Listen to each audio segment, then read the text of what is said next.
The Strait of Hormuz is open. Iran declared it today.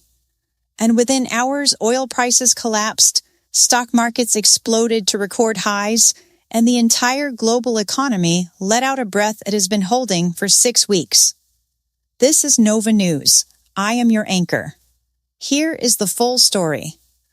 Iran's Foreign Minister Abbas Araghchi made the announcement this morning. He said, passage for all commercial vessels through the Strait of Hormuz is declared completely open for the remaining period of the ceasefire.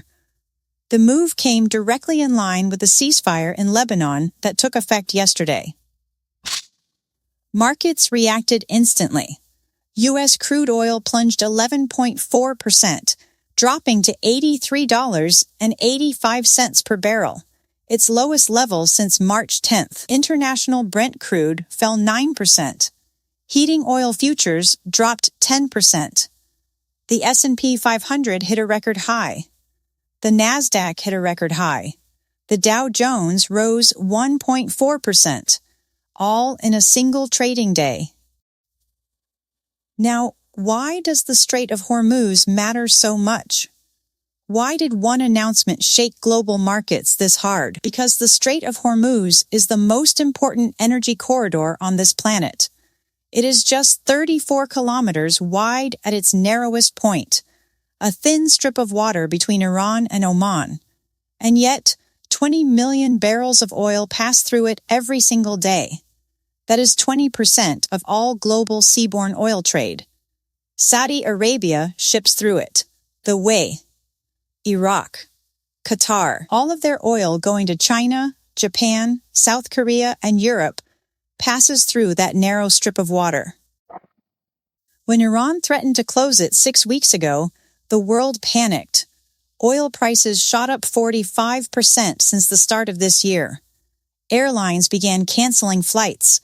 Shipping companies rerouted vessels around the entire tip of Africa, adding weeks and millions of dollars to every journey. Fuel prices hit consumers hard at pumps across Europe, Asia, and America.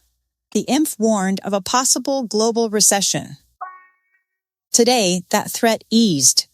Oil tankers began moving back toward the strait. Port officials guided vessels through designated lanes. Multiple tankers resumed transit routes frozen for nearly 2 months. Trump welcomed the news immediately.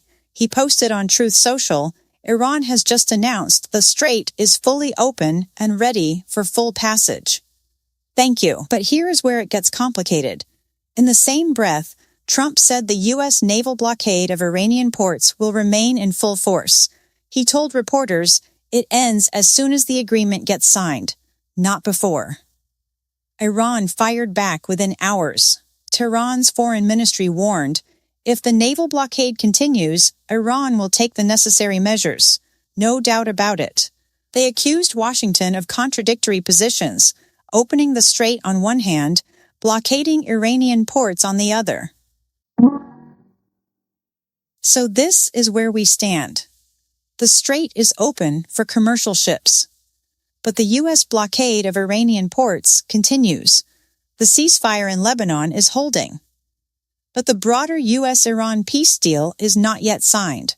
The tension has eased, but it has not ended. On the diplomatic front, Pakistan is racing to bridge the gap. Pakistan's army chief is in Tehran. Pakistan's prime minister is touring Saudi Arabia, Qatar, and Turkey. The White House says a second round of direct U.S.-Iran talks could happen as early as this weekend. Trump says a deal is very close. Iran says, prove it. And while diplomats talk, the human cost continues to mount. More than 3,300 people have been killed in Iran since U.S. and Israeli strikes began on February 28th. Over 2,100 killed in Lebanon. The Iran war has upended global markets, disrupted food supplies, and pushed the world economy toward the edge of recession. The International Rescue Committee warned today that even with the strait reopening, disruption will not be quickly reversed. Weeks of shipping backlogs will take months to clear. And if the ceasefire breaks, the strait could close again overnight. Analysts say shippers are still cautious, reluctant to pay tolls Iran may impose. The conflict could resume at any time. The European Union warned today, under international law, transit through the Strait of Hormuz must remain open and free of charge. Any pay-for-passage scheme will set a dangerous precedent for global maritime routes. France and the UK are now organizing an international conference on keeping the strait open permanently. Meanwhile, in Lebanon, the 10-day ceasefire is holding. Thousands of displaced Lebanese families began returning to their homes overnight. There were scenes of celebration in the streets of Beirut. But Hezbollah has not disarmed. Israeli forces remain in southern Lebanon. Netanyahu is facing political backlash inside Israel for agreeing to the truce. And Trump today warned Israel directly they are prohibited from bombing Lebanon. He posted those exact words just hours after an Israeli drone killed one person in southern Lebanon, while the ceasefire was already supposed to be in effect. In Ukraine tonight, Russia launched another wave of strikes. At least 17 people killed. Zelensky is demanding more weapons from allies. That war continues with no end in sight while the world's attention is fixed on the Middle East. And in Washington, the House voted 213 to 214, rejecting a resolution that would have limited Trump's ability to continue military operations against Iran. The war continues, by one single vote. Here is what all of this means for you. If this ceasefire holds and a deal gets signed, fuel prices could start falling within weeks. Airlines could resume routes. Shipping costs could normalize. The global economy could pull back from recession.